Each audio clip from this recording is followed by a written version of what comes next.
الزول في الاول مساء الخير في الاول السلام عليكم واذا كنت تسمو قولن تزار ثقيل المغرب يا يهضرون ستمازيغ ثون دنيا مرحبا سوانا سوفي سواني تكلت النظام تكلت ثمايلوث غار ساهله قلنا نفقي انتظرارت الساقي اتدناوي في اسفرالينا قرايلين دي فرنسا ازكا لاغوش دونك لي زيليكسيون دون لي بريمير يقارن داكي لي بريمير دو لاغوش ازكا اسلحد ايوا كاين جوستومون هاد المساله في المساله تاعي اكوين عنان تسرسي تاعي دي فرنسا امشي دون واحد ليزيليكسيون هاكي مشي راه تفضلون تنوالي فوتين ونزفوتيران وقعدان هاتمن انوا قالون جينا تاس لا كومينوتي نغ ينسلمنا هاك المغربان ادنس نفقا اساكي نفقاو الحرمه يدنا ثلاثه يدسن زاد عندك دي فرنسا سي دي فرانكو الجيريان ثلاثه سافا دير لولن داكي مي سون دوريجين سيثمورث مولا نسن سيثمورث دروحن دونك ان زوير سي الجهه تيفوس ميدي علال بونجور Bonjour, bienvenue merci. الزول Je parle pas.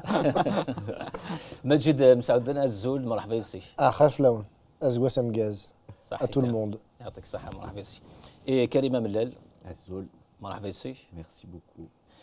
alors messieurs en français, on va dire bonsoir à tout le monde et bienvenue dans ce nouveau numéro. Donc, l'émission, c'est l'invité du canal. Voilà, pour qu'on comprenne un petit peu de quoi s'agit-il. Donc, dimanche, demain, aura lieu le deuxième tour de la primaire de gauche, ou ce qu'on appelle la primaire citoyenne de 2017. On rappelle juste que lors du premier tour, il y avait 1 600 000 personnes. C'est ça. Qui ont voté, c'était dimanche dernier d'ailleurs. Un chiffre pas vraiment considérable par rapport à, par exemple, si on veut comparer avec les primaires de droite.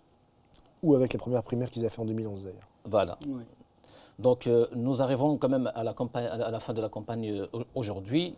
Deux candidats sont en course, Benoît Hamon et Emmanuel Valls.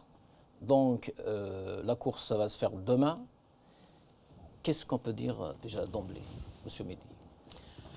D'emblée, ce qu'on peut dire, c'est que, enfin moi, je vais appeler à voter Hamon. J'ai appelé à voter Hamon parce que, si vous voulez, il y a une recomposition il n'y a jamais eu de victoire de la gauche du parti pour désigner les candidats à l'élection présidentielle. Et donc, c'est l'occasion, ce sera la première fois que la gauche du parti pourra l'emporter dans un scrutin interne à la gauche. Donc c'est ça pour moi tout l'enjeu. Karim? Moi, je pense que c'est une opportunité intéressante pour la gauche et pour le Parti socialiste, même si la mobilisation n'a pas été considérable, c'est le moins qu'on puisse dire au premier tour. J'espère qu'elle sera meilleure demain. Effectivement, c'est un élan a priori favorable pour Benoît Hamon, même si bon, faut rester prudent. Bon, moi, ce qui m'intéresse en tout cas à ce stade, pour le bien de la gauche pour le coup et pour le nôtre en particulier, c'est déjà que Manuel Valls perde. Donc, on va dire que c'est un objectif par défaut, mais enfin, en tout cas, c'est quelque chose qui, a fortiori, en fin de cette campagne et de cette course, me paraît être vraiment, encore une fois, pour le bien et l'avenir de la gauche et de ce parti-là, quelque chose de positif. Donc j'espère que c'est ce qui se passera. Merci. Majid, vous êtes élu du Front de gauche. Oui. Je ne sais pas, est-ce que vous partagez les mêmes opinions que nos deux invités ou pas? Je partage pas vraiment l'enthousiasme, même si leur enthousiasme, on l'a senti, il est quand même teinté de fatalisme aussi. Hein, c'est pas un élan, voilà. Karim disait à l'instant un objectif par défaut, donc on voit bien où est arrivée aujourd'hui la classe politique française dans son ensemble. Déjà, moi, la primaire de la gauche, le terme en lui-même ne me semble pas approprié parce que la gauche, c'est pas le Parti socialiste, sinon ça se saurait. En France, la gauche, elle est multiple, elle est diverse. Et à cette primaire ne participe pas Europe Écologie Les Verts, ne participe pas le Front de Gauche. Donc c'est la primaire du Parti socialiste. Parce qu'ils n'ont pas voulu. Hein. Oui, mais non, mais bien sûr. Mais du coup, je trouve que la dénomination, y compris pour les médias, en fait, on a tendance à classer le parti. On a tendance à dire gauche égale PS. Or, c'est très loin d'être la réalité sur le terrain. Il faut juste rappeler qu'on l'appelle aussi la primaire citoyenne. Oui, mais je préfère encore Donc, ça. oui. Je préfère encore ça, mais du coup, juste à dire qu'il y a beaucoup de gens de gauche qui ne participent pas à ces primaires, dont moi. Je n'ai pas voté au premier tour, je n'irai pas voter au second tour, parce que je pense que ces primaires-là sont, encore une fois, une tentative pour le Parti socialiste en particulier de sauver des meubles. Pendant 5 ans, ils ont fait le contraire de ce pourquoi ils ont été élus. D'ailleurs, Benoît Hamon l'a rappelé à Manuel Valls lors du dernier débat. Sauf que Hamon était dans le gouvernement pendant 2 ans. Donc c'est un peu compliqué que sur une primaire où il y avait 7 candidats, 5 étaient dans le gouvernement de François Hollande. Donc je ne participerai pas, moi, à ce que je considère être un espèce de cirque politico-médiatique. Ça ne m'intéresse pas. Mon objectif à moi, c'est qu'il y ait une vraie recomposition à gauche. Mais à mon avis, elle se fera sans le Parti socialiste tel qu'il est aujourd'hui et actuellement. Donc je ferai tout ce qui est à mon possible pour accélérer la chute du système PS tel qu'il est actuellement. Je vais juste rappeler que vous êtes franco-algérien, vous êtes élu à Saint-Saint-Denis. À Saint-Denis, oui, Voilà. précisément à Saint-Denis. Midi, vous êtes aussi franco-algérien, vous êtes Oui. enseignant à Sciences Po. Oui. Je suis surtout fonctionnaire au ministère de la Justice. D'accord. Mais j'aimerais revenir sur ce qu'il a dit. Je suis d'accord que le centre de gravité n'est plus le PS à gauche. Ça, c'est clair. Je pense qu'il y a une dynamique, du Front de gauche, il y a une dynamique des communistes, il y a une dynamique des Verts. Par contre, ce qu'il faut rappeler dans l'élection de demain, c'est que l'aile droite du Parti socialiste n'est pas libérale, elle est autoritaire. Et donc, il faut la mettre dehors. Il faut lui dire ciao, bye bye. Maintenant, c'est la gauche du parti qui est la seule susceptible de faire l'alliance avec les autres partis de gauche, avec les Verts, sinon le PS ne sera plus crédible du tout. Voilà l'enjeu de demain. Et moi, je regrette les prises de position, par exemple sur la laïcité, les prises de position de Manuel Valls et de tout de tous ses soutiens, c'est catastrophique pour l'image de la communauté maghrébine, c'est catastrophique. Karim Amellel, vous Ouais, êtes moi, aussi, je suis assez professeur à Sciences d'accord Po. avec ça. Et je pense qu'il faut essayer de mettre, c'est pas forcément évident, et Dieu sait qu'il y a du bien passif, sûr. hein, mais la question des appareils et des partis, pour voir quelle est la ligne politique, effectivement, qui aujourd'hui est en train de l'emporter dans le cadre de ces primaires, qui ne représentent pas du tout toute la gauche, loin s'en faut. Et effectivement, je suis d'accord avec Mehdi de ce point de vue-là, on peut se réjouir que, pour nous qui sommes de gauche, dans sa diversité pour le coup, que ce soit cette ligne politique-là qui, enfin, après un quinquennat foutu en l'air, après bien des gâchis et même une certaine forme d'imposture, soit en mesure, non pas peut-être, on verra, de gagner, mais en tout cas d'être une force ou un pivot de recomposition, au moins sur le plan intellectuel, idéologique, peut-être demain programmatique. Mais effectivement, ce que représente ou ce qu'incarne Benoît Hamon, avec effectivement ses défauts, il a quand même quitté le gouvernement au bout de 2 ans, bon, sur un désaccord majeur sur la ligne politique. Il ne l'a peut-être pas fait assez tôt, c'est vrai.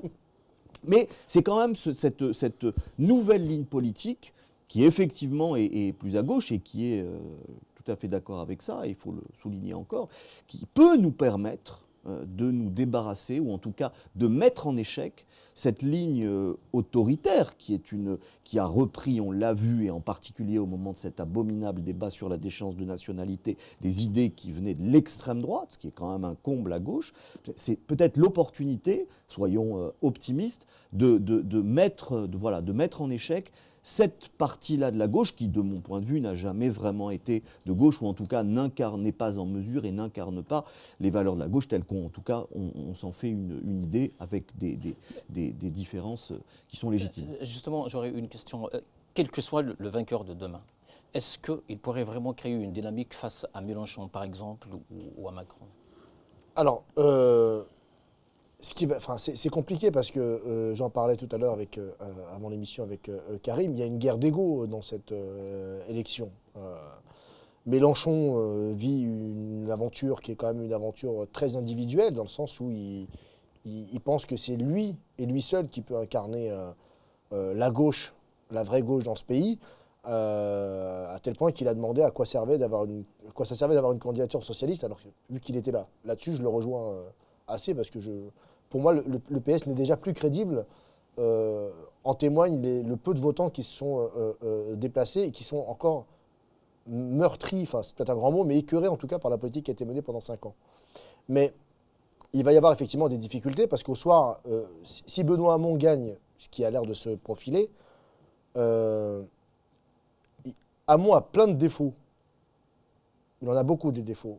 Mais son principal, c'est qu'il est membre du Parti socialiste aujourd'hui. Mais oui, c'est son principal défaut. Et c'est ce qui fera ce qui sera le plus dur pour faire l'union avec les autres gauches, particulièrement le Front de gauche et le PC et les Insoumis. Parce que on a l'habitude des promesses de campagne de la gauche, qui sont souvent très à gauche. Hollande nous avait fait un discours au Bourget que Che Guevara ne nous aurait pas envié. Donc du coup, on a vu que quelques mois après, déjà, se dessinait une politique libérale qui était à l'opposé de ce qu'il avait promis. Donc moi, je ne fais plus confiance au Parti socialiste depuis très longtemps. Et on est beaucoup à ne plus faire confiance au Parti socialiste. Et que du coup, aujourd'hui, je ne vois pas comment aujourd'hui, la gauche peut se rassembler autour de Benoît Hamon. Pour moi, c'est impensable, infaisable. Donc ça veut dire qu'il va y avoir une difficile recomposition à gauche. Mélenchon ne ralliera jamais Hamon. Jamais. Les communistes non plus. Parce que même si effectivement il a quitté le gouvernement sur une fracture idéologique majeure, il est resté au gouvernement pendant 2 ans. Et moi, je regrette de ne pas l'avoir entendu pendant 2 ans sur les sujets sur lesquels on l'entend depuis quelques semaines.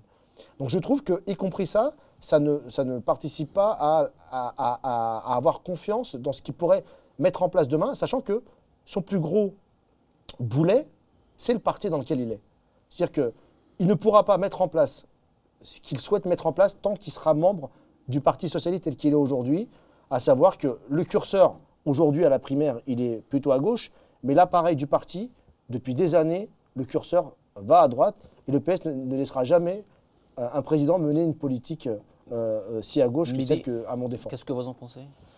Moi, là où je partage l'avis de Majid, c'est qu'il y a une dérive technocratique au sein du PS et qui est le fait, la résultante de 20 années ou 30 années de pouvoir, d'exercice du pouvoir. Il y a une dérive technocratique, gestionnaire, on a perdu le sens de l'utopie, des symboles. C'est dommage parce que le PS avait l'occasion, pendant le quinquennat de François Hollande, de renouer avec les classes populaires. Il avait l'occasion de faire de belles choses et il a loupé cette occasion. Par contre, je pense que quand même le PS reste tout de même enfin, peut-être pas le centre de gravité, mais le PS, je pense qu'il va continuer à exister et que ce sera un partenaire des forces de gauche. Karim, le vainqueur de demain, est-ce que c'est sûr qu'il ira au deuxième tour ou enfin à la présidentielle ? Non, pas du tout, pas du tout. Rien à ce stade, si on en croit les sondages qui n'ont malheureusement ou heureusement, je ne sais pas, mais plus beaucoup de puissance prédictive, c'est le moins qu'on puisse dire.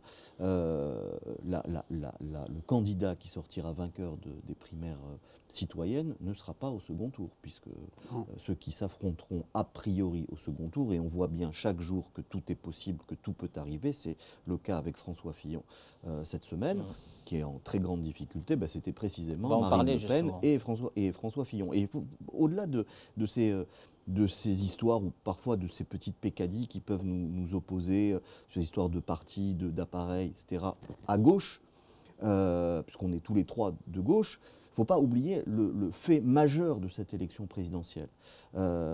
C'est la présence quasi assurée de Marine Le Pen au deuxième tour, et le fait que dans toutes les catégories, dans tous les segments de l'électorat, oui, assurée, enfin, sauf si elle je ne sais pas ce qui peut lui arriver, mais enfin, c'est assuré. Il faut rappeler quand même que c'est l'année des surprises. Elle n'a pas commencé à faire campagne, elle n'est pas encore entrée en campagne.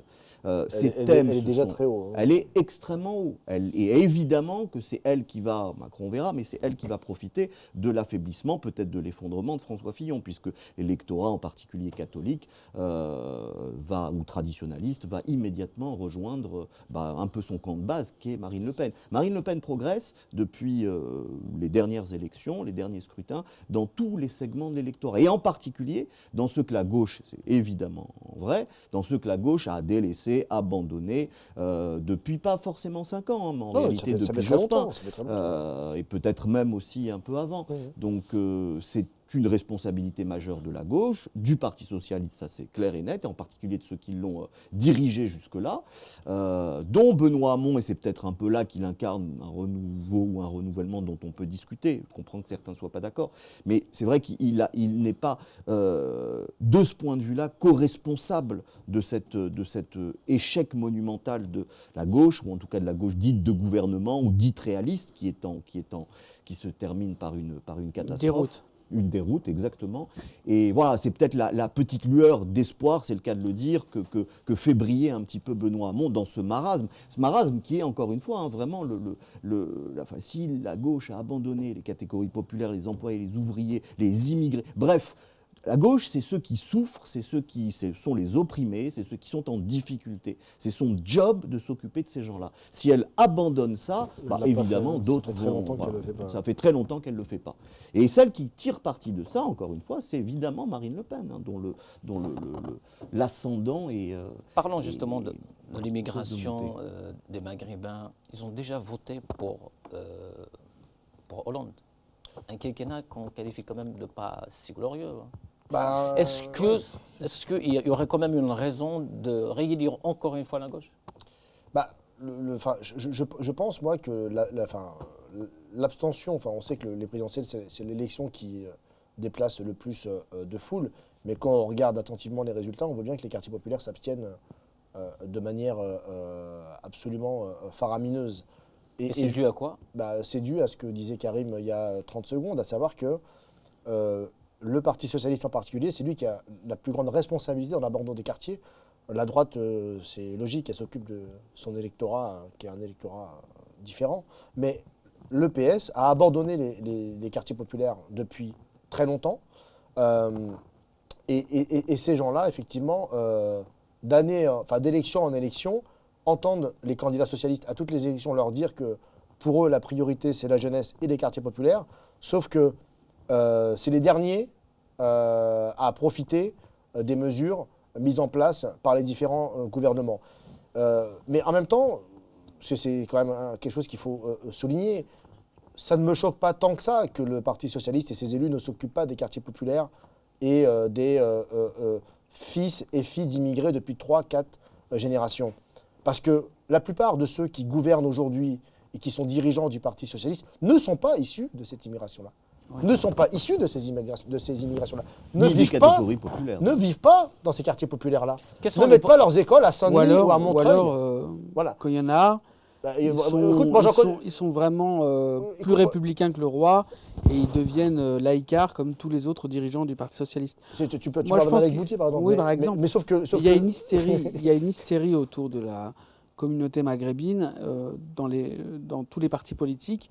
Et je trouve que le PS et le Front de gauche ont quand même des positions plus douces, plus accommodantes concernant, par exemple, le port du voile ou ce genre de choses. Et par contre, à droite, c'est devenu l'étendard de la laïcité est devenu une arme anti-maghrébin assez dramatique. Hein. Mais même dans le PS, on a vu quand même des positions qui sont un peu paradoxales. Oui, ça dépend de quel PS on parle. Ça dépend de quel PS on parle. C'est précisément les deux PS qui vont s'affronter demain. Demain, oui.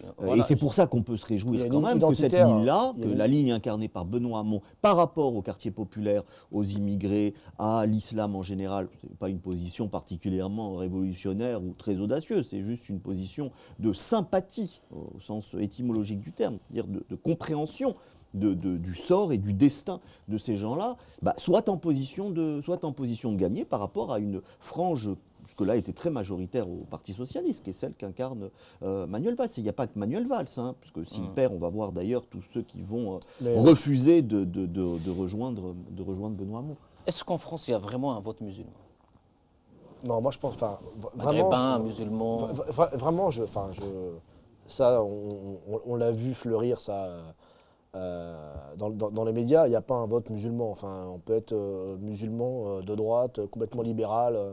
Après, quand on est musulman, on va éviter, je pense, de voter pour un candidat islamophobe. Voilà, c'est la base, je pense.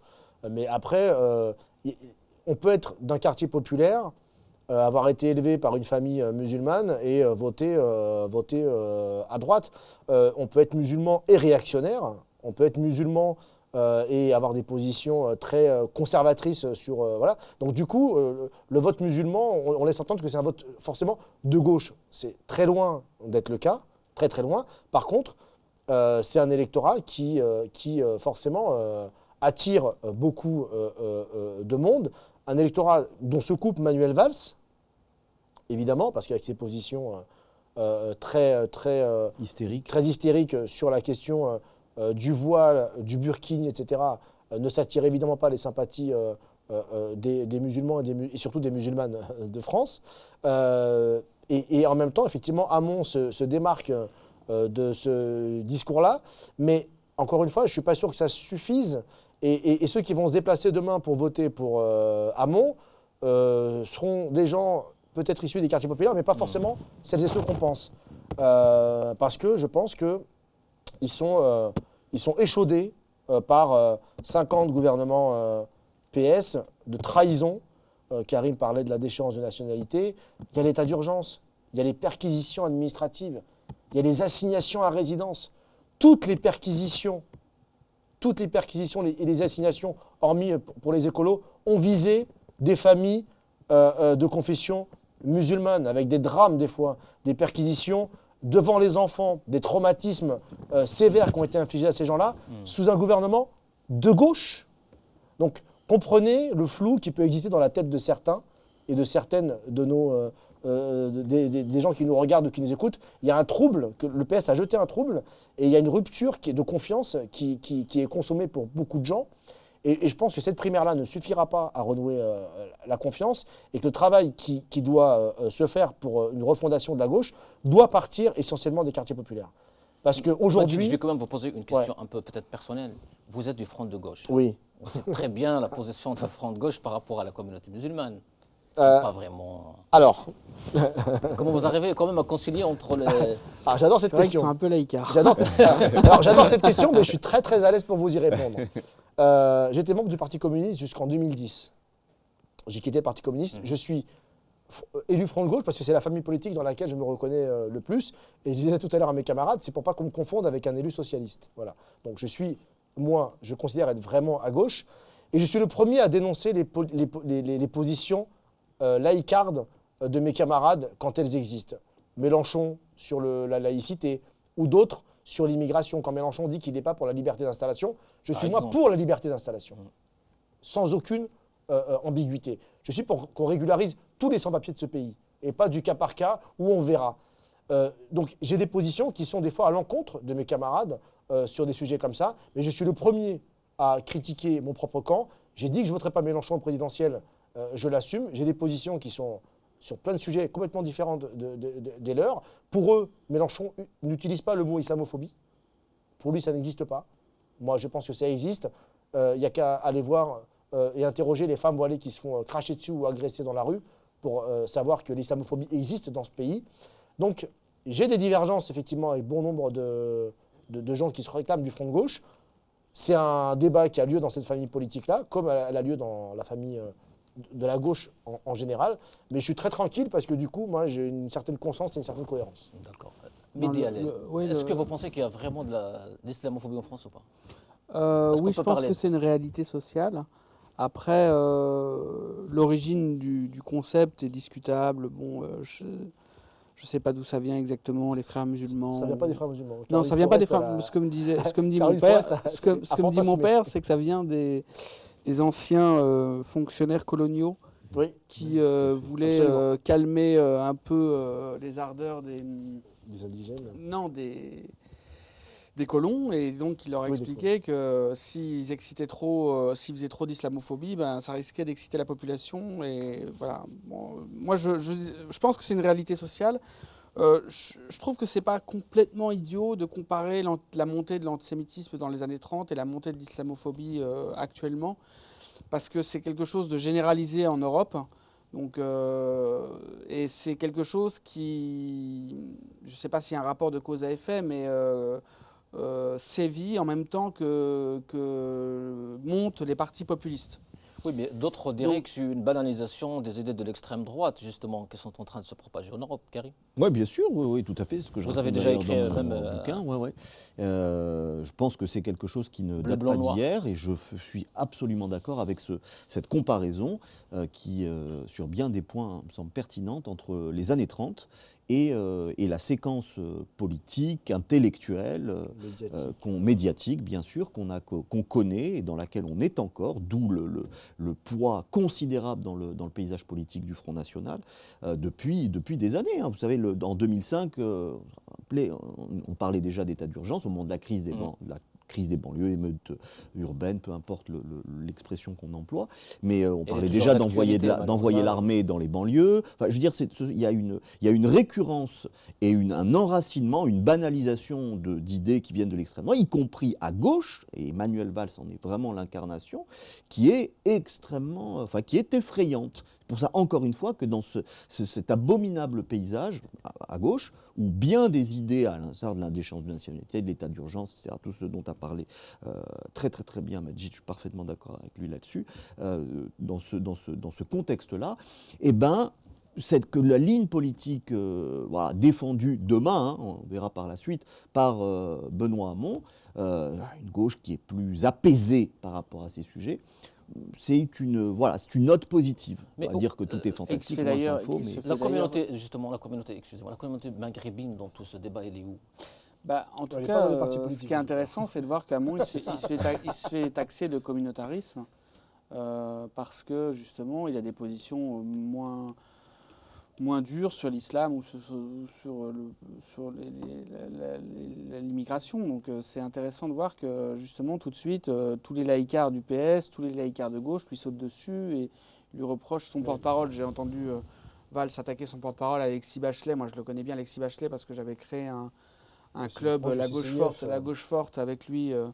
C'est quelqu'un qui a des positions tranchées sur la Palestine, sur l'immigration, sur la politique au Moyen-Orient. Et voilà, et ça fait du bien d'entendre ce genre de... ce ne sont pas des positions extrémistes. Ce genre de loin s'en positionnement. faut. Et ce ne sont pas des antisémites. Tout de suite, on les taxe d'antisémitisme. Mais ce ne sont pas des antisémites, absolument pas. Moi, je les connais bien. Et ils le sont pas. Quand vous disiez où sont les Maghrébins, ce qui est intéressant, c'est que du coup, on a effectivement des candidats socialistes, de droite, de gauche, qui parlent des questions de discrimination, sauf que c'est jamais les principaux concernés qu'en parlent. Et que aucun des partis politiques de gauche aujourd'hui n'est à l'image de la France telle qu'elle est. Et donc, je pense que les quartiers populaires ont de plus en plus de mal à s'identifier à ces partis et à ces candidats. Tant qu'ils n'auront pas fait un aggiornamento sur leur fonctionnement interne, à savoir qu'il y a toujours un réflexe un peu paternaliste envers les militants et les militantes d'origine étrangère, alors qu'on est français depuis un moment maintenant. Sauf qu'on est toujours rappelé à nos origines et à nos religions souvent supposées d'ailleurs. Donc je pense qu'il y a une révolution à faire. Mais moi, je pense que ça se fera sans les partis tels qu'ils sont aujourd'hui, parce qu'il y a une gangrène, ça fait trop longtemps qu'ils fonctionnent comme ça, et que ce n'est pas dans leur intérêt de changer aujourd'hui de mode de fonctionnement. Il y a une reproduction sociale des élites qui a lieu au Parti Socialiste, mais aussi chez Europe Écologie Les Verts, au Front de Gauche et ailleurs. Et ils sont très très bien entre eux, ils n'ont pas forcément envie de changer. On va écouter une petite vidéo, un petit soundbite, je ne sais pas s'il est prêt ou pas. On va voir un peu.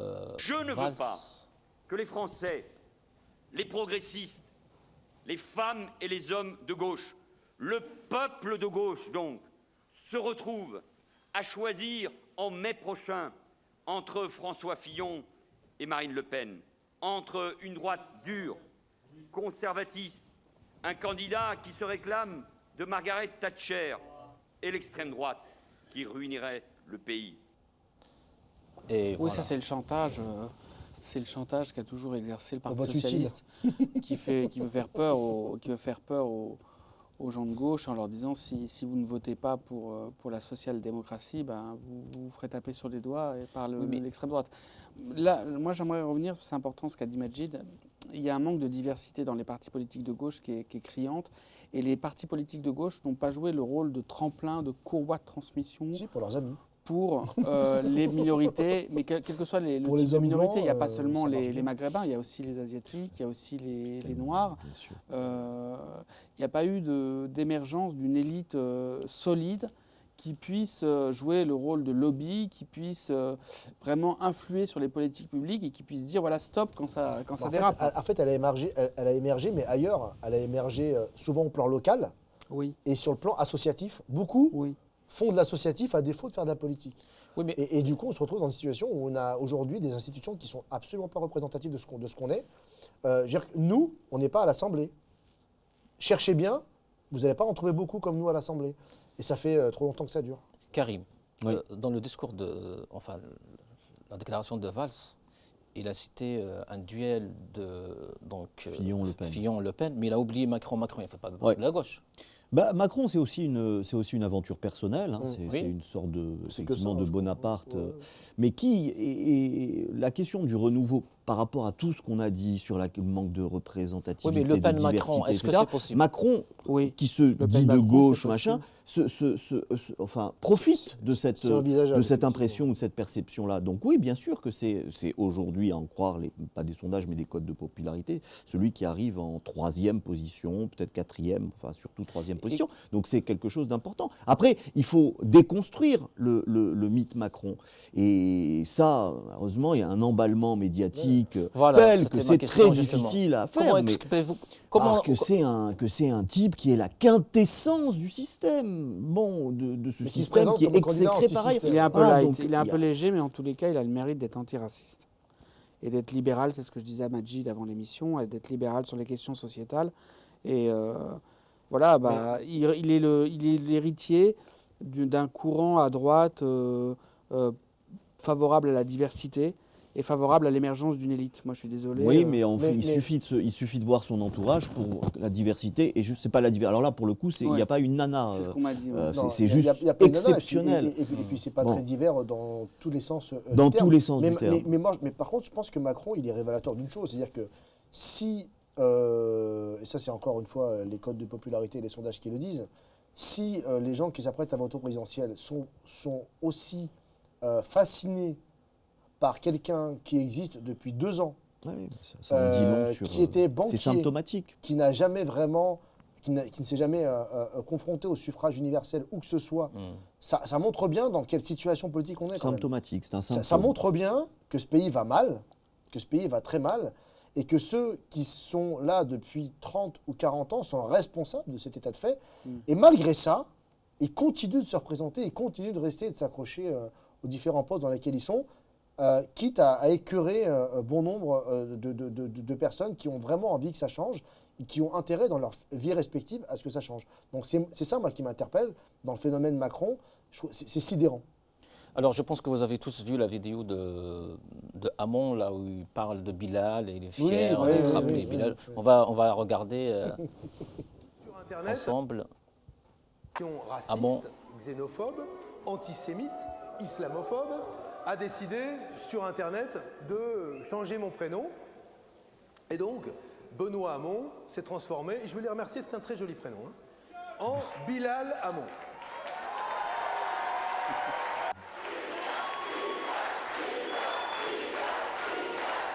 Le public, Alors, est-ce que c'est électoraliste?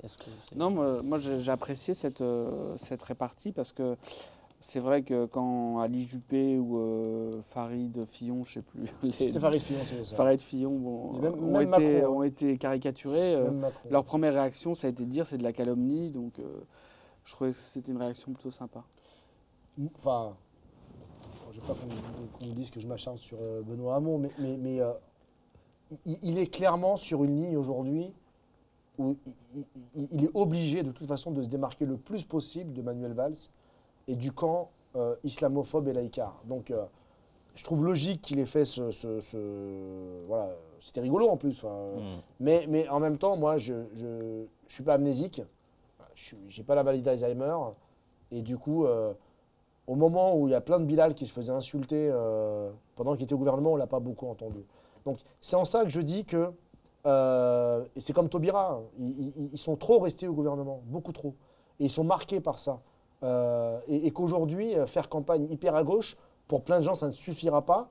Même si je comprends qu'il suscite parce que le discours qu'on entend aujourd'hui, on l'a entendu, ça fait longtemps qu'on ne l'a pas entendu. Exactement. Et c'est un discours qui Ça était fait du bien. attendu, bien sûr, ça je l'entends. Sauf que moi, je ne peux pas être convaincu, parce que je sais d'où il vient, je sais à peu près ce qu'il fait, je connais un peu son entourage, et donc je ne peux pas être convaincu par ce que me dit et par ce que me vend Benoît Hamon aujourd'hui, parce que ce qu'il me vend aujourd'hui, ce n'est pas ce qu'il me vendra demain, et je le sais déjà.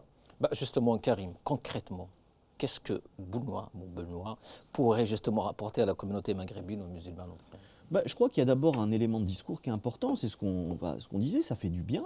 Et ce n'est pas après cette séquence de 5 ans, qui a duré 5 ans, 5 longues années sur des sujets qu'on ne va pas rappeler et qu'on a évoqués tout à l'heure, bon, ça fait du bien d'avoir un candidat, peut-être le prochain candidat du Parti Socialiste ou de l'Alliance qui en résultera, qui a ces positions-là. C'est quelque chose de positif. Après, ça ne veut pas dire qu'il faut être dupe, il faut regarder effectivement le programme, les idées. Bon, le fait est que dans son programme, ou en tout cas dans sa ligne politique, il y a des choses auxquelles on peut être d'accord, pas d'accord, comme le revenu universel, des choses qui sont très très clivantes, mais il y a aussi effectivement une réactualisation, une revalorisation de l'égalité des chances, d'un certain nombre de choses pour les quartiers populaires. Vous allez me dire, on a déjà vu ça, on a vu ça en 2012, le discours du Bourget et compagnie. Effectivement, mais de ce point de vue-là, je ne suis pas nihiliste. C'est-à-dire que, Mais tu es optimiste. mais je suis optimiste. J'ai besoin de Et savoir. c'est vrai que la communauté maghrébine, plutôt que d'être dégoûtée de la politique, ce que je comprends, Voilà. il y a des raisons de l'être, mais plutôt que d'être dégoûtée, je pense qu'elle a quand même intérêt à s'investir et à essayer de peser dans le débat À public. s'organiser Mais peut-être? pas À forcément, s'organiser, mais pas à forcément comme s'organiser, ça. il y a des C'est ça le tentatives. truc en fait. Il y a des tentatives C'est que- d'organisation en dehors des partis, Voilà, c'est dans ça. les C'est partis, ça. mais je pense que les partis restent Ça reste un outil. un élément, un outil incontournable mais- de la Ve mais- République. Et là, on est dans une séquence présidentielle. Il y a eu encore une fois le danger majeur, pas on va faire le truc de chantage, hein, mais C'est un peu de chantage dan- quand même. le danger majeur, c'est quand même non, mais c'est à la fois Le Pen et puis cette droite dure, Mais enfin, je suis- qui va de Manuel Valls Je qui suis est très entièrement très très d'accord. large. Donc Mais il faut moi, qu'il y ait une mobilisation Alors- autour de quelqu'un qui a des options qui peuvent nous sembler effectivement hypocrites peut-être, mais n'empêche qu'il a le mérite de mettre sur la table avec des prises de position qui ont existé. Je ne suis pas particulièrement pro Hamon à 2000%. Non, mais c'est pas. Mais c'est pas quelque ce que je chose dis. qui, Mais- dans le contexte actuel et compte tenu de l'objectif qui est une élection présidentielle, pour la recomposition, Majid, je suis entièrement d'accord mais avec ça- toi. ça- Comment on fait après, avec qui, etc. Ça C'est fait- nécessaire. En fait, moi, ce qui me. Alors, j'ai un petit peu de recul sur les séquences électorales. Ça fait. Le coup du si c'est pas moi, c'est pire, ça fait 30 ans On qu'on l'a le déjà fait. vu, Oui. bien sûr, à chaque élection Ça présidentielle. fait 30 Tout à ans fait. qu'on nous dit si c'est Absolument. pas moi, c'est lui. Ça, c'est Et vrai. si c'est lui, tu vas morfler. Bon, il n'empêche que c'est Et- chaque oui, fois oui, pire. hein. Oui. Non, mais Donc, c'est pire, mais sauf que c'est pas pire tout à avec fait ceux qu'on a élus qui étaient Ça censés nous être rappelle un pire. autre pays. Tout à fait Non, faux. mais sauf que Hollande-Sarko, on nous avait dit si tu votes Hollande, ça va être pire. Si tu votes pas Hollande, c'est Sarko et ça va être pire. Sauf que la déchéance de nationalité, c'est pas Sarko Le qui l'a pire faite. n'est pas toujours là où L'état on l'attend. d'urgence, c'est pas Sarkozy qui l'a fait. Ah. Les camps de Rome expulsés, c'est pas Sarkozy. Non, mais il en a fait des pas mal aussi. Mais oui, mais sauf que quand tu es le candidat de la gauche, Zarma, et que tu es au Bourget sur des lignes politiques Je suis d'accord. clairement à gauche, suis tu fais pas les dégueulasseries auxquelles on a assisté pendant 5 Il- ans. il faut- Donc moi, il- juste terminer là-dessus, oui, Mehdi, pardon. je ne marche plus dans ce truc-là. C'est-à-dire que moi, je ne voterai que pour un candidat dont je serai sûr de la pureté politique. Et aujourd'hui, voter Hamon parce que c'est moins pire que Fillon, je ne sais pas faire. Ah oui, mais Mélenchon non plus, du coup. Ah, mais Mélenchon donc non plus. c'est ça, le- Mais oui, mais je suis cohérent. C'est indiscutable. Non, il suis faut- cohérent. Bon, demain, alors, il y a besoin- Indiscutablement. il y a besoin d'une cure de contestation à gauche. Mais en dehors Si des la partis, droite prend le pouvoir, il faut qu'on... si la droite ou voire l'extrême droite prend le pouvoir, il faut apprendre aussi à contester, à s'opposer, à s'organiser, et ça passera notamment par la communauté maghrébine, par les minorités en France, Par tous les quartiers populaires par de tous les France. quartiers populaires, Et les par campagnes. par la classe Souvent Oui, bien sûr. oubliés et par qui la vivent les classe mêmes choses que ouvrière, nous. par les petites gens, donc les opprimés. Je suis d'accord avec Karim, c'est un bon terme. alors Majid, ça passera une Oui, une Hassan. recomposition de la base électorale de la gauche. si c'est Hamon demain, Oui, est-ce que, franchement, oui. il pourra, je ne sais pas moi, rassembler un peu autour de lui Macron ou Mélenchon? Bah, encore une fois, c'est ce qu'on disait tout à l'heure. À Hamon, je pense qu'il est moins dans un trip, dans un ego trip. Je pense qu'il il y a un peu de sincérité dans Hamon, je le nie pas, hein, mais rassembler des mecs qui sont vraiment sur un truc d'égo, comme Macron et Mélenchon, c'est juste pas possible. Et puis, sur un plan programmatique, il y a des choses qui sont irréconciliables entre Emmanuel Macron, Mélenchon et Hamon. Il y a quand même des choses. Et puis, à un moment donné, le compromis, c'est quand même compliqué à faire quand tu pars d'aussi loin, notamment sur le plan économique. Et du coup, l'ego s'inscrit dans la logique quand même de l'élection présidentielle. Ah bien sûr, mais il y a des degrés. Et Macron, c'est quand même le high level de l'ego trip. Macron, c'est quand même le summum de l'ego. Donc, je pense qu'il va réussir à allier Jadot, des mecs comme ça. Je pense qu'ils iront sur une ligne Hamon, gauche, écologique, etc. Mais moi, je crois qu'on aura d'autres candidats de gauche au premier tour des présidentielles. Parce que Mélenchon, il ne lâchera pas le morceau. En étant malheureusement très honnête, ce qui n'est pas forcément une mauvaise chose. Et bon, c'est malheureux. En tout cas, on aura les dirigeants qu'on mérite. Oui. Et puis on aura une opportunité de reconfiguration. Alors une question qui s'impose peut-être, est-ce que la gauche sera au second tour? Voilà. Non. Moi, je crois pas. Si on tire conclusion de ce que vient de dire Majid. Il y a des chances qu'elle ne le soit pas. Des chances qu'elle y soit. Mais ça lui fera pas de mal. Ça lui fera pas de mal. Là-dessus, on est d'accord. Il faut qu'elle travaille, il faut qu'elle. Mais là, le truc, si c'est pas nous, c'est eux. Ça marche plus, quoi. Enfin, moi, je sais que c'est un discours qui est plus entendable parce que on a envie d'être respecté vraiment pour ce qu'on est et pour ce qu'on vit. Et l'urgence sociale, elle est telle qu'on peut plus se contenter d'arrangements entre amis, quoi. C'est plus possible. Après, il faut voir effectivement la dynamique qui va s'enclencher au lendemain de la primaire. Il faut voir ce qui va se passer à droite avec le principal candidat qui est François Fillon. Clairement dit que si c'était Hamon, ils iraient rejoindre Macron. Vraiment, et quelles conséquences beaucoup de choses sont possibles. Quelles conséquences pour le PS et la gauche en général? C'est ça. Ah bah la conséquence, on l'a un peu dit. Je pense à peu près tous les trois que c'est pas forcément une mauvaise chose pour la gauche que d'avoir une alternance franche. Alors évidemment pas Le Pen, mais en tout cas un moment où on peut se reconstruire, renouveler une ligne politique, etc. Mais moi, ce dont je suis convaincu, c'est que le pays n'est pas prêt, quel que soit le candidat pour le coup, à redonner 5 ans de confiance à un candidat socialiste. Ça, j'en suis convaincu. Alors parlons de Macron justement, il semble qu'il a quand même, notamment justement au sein de l'électorat de l'immigration, un élan en ce moment. Oui. C'est vrai, c'est comment ça? Non, c'est vrai. Oui, c'est vrai, après un élan... Son côté jeune et libéral plaît aussi un petit peu. Son côté bien sûr. Et puis, mais un élan, il faut relativiser. Indiscutablement, il se passe quelque chose. Après, vous savez, il n'y a pas de machine politique, donc on ne sait pas comment sont comptabilisés les membres du truc. Les 10 000 personnes, effectivement, c'est très impressionnant. Il ne faut pas oublier que personne n'était encore entré en campagne, personne n'avait fait de meeting. Donc, qu'il incarne le renouvellement dans une offre politique qui était à ce moment-là et qui est toujours d'ailleurs, avant peut-être demain ou d'autres, à peu près nul, ce n'est pas quelque chose d'absolument extraordinaire. Il faut voir effectivement, ça reflète une offre politique qui est nulle, vide, mauvaise, etc.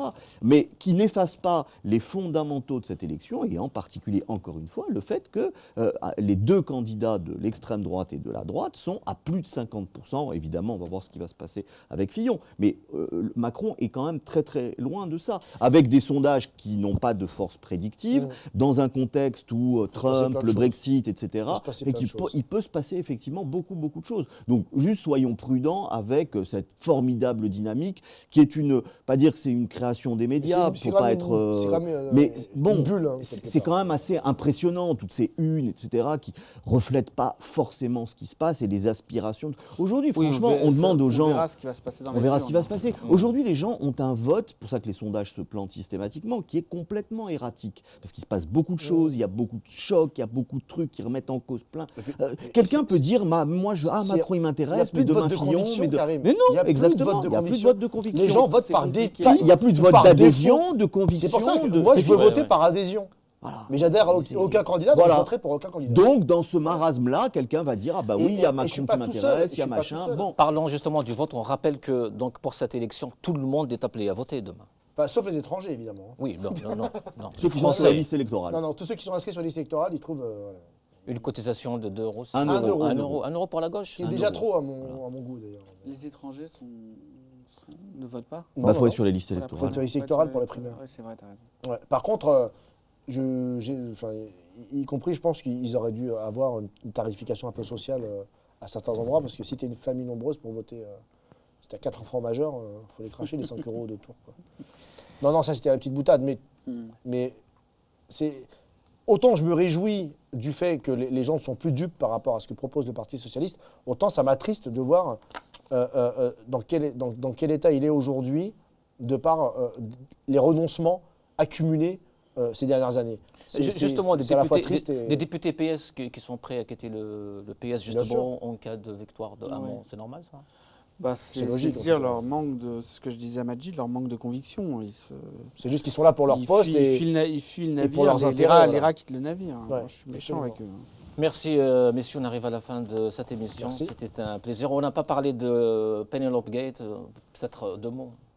Non, ben ça, enfin, encore une fois, je ne veux pas tirer sur une ambulance, mais il y a effectivement, ce qui est insupportable, c'est les hommes politiques qui, comme Fillon, sont élus à l'Assemblée depuis 81, j'avais 5 ans, et qui aujourd'hui se permettent de donner des leçons, de parler d'assistanat, quand on voit les faits qui lui sont reprochés et qui ont l'air d'être avérés. Je trouve que ça en dit long sur la classe politique française aujourd'hui, en tout cas d'une grande partie de la classe politique française. Karim? Non, non, je rejoins tout à fait ça. Après, il ne faut pas non plus perdre de vue que les Français ont la mémoire courte, les électeurs sûr. en particulier, et que CF on va Balkany. voir bien sûr, évidemment, qui a des tonnes de casseroles sur le dos Et et qui est réélu à chaque en fois. permanence. Donc bon, il faut être là encore prudent. Vraiment, le grand, pas la grande leçon, mais enfin le fait majeur du scrutin, c'est que absolument tout peut arriver. Et vraiment dans des proportions qu'on Et n'imagine surtout pas le pire. vraiment. Et surtout le pire, effectivement. Merci. Médée, un dernier mot? Oui, bah, si ça peut adoucir son discours antifonctionnaire, tant mieux. Même pas. Merci mesdames Merci et beaucoup. messieurs, merci Médée, merci Majid, merci Karim, à une prochaine fois Inch'Allah. خنوي وإذا كنت اسمه قولن وإذا إديلاني إذنا سكوس ميدك مصي أهيلاقي أرميتورا ودرني تنمير قيمة ديال هنا أرتفعت إن شاء الله. السلام عليكم.